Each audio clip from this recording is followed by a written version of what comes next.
guys! Good morning! Kain tayo. It's Friday ngayon. Ayan. Pag-uusapan natin ngayon ay tungkol sa GCash. Kasi, one time, yung ino-open ko kasi akala ko nawala yung pera ko kasi pag-update ko, may nakalagay doon na detective close na yung yung apps.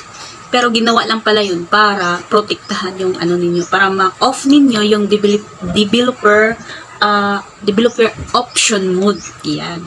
Para hindi agad-agad na makuha yung ninyo, yung pera. Ayan. Ang gawin ninyo ay i-uninstall, tapos i-install na naman, tapos i-off ninyo yung developer option. Yun. Yan lang kasi marami ng ngayon.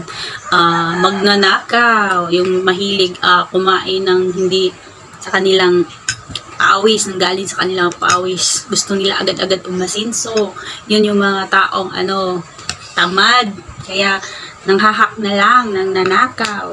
Kaya, yun, for security din yan para sa atin. Kaya, huwag kayong matakot na mawala yung pera ninyo, at saka huwag kayong matakot na hindi na nyo ma-open. Ma-open ninyo yan kung i-uninstall ninyo, tapos i-install na naman. Yun pa rin yung ninyo, number na ilalang. Yun lang. Kaya, huwag mag-alala. Okay lang yan. Thank you so much.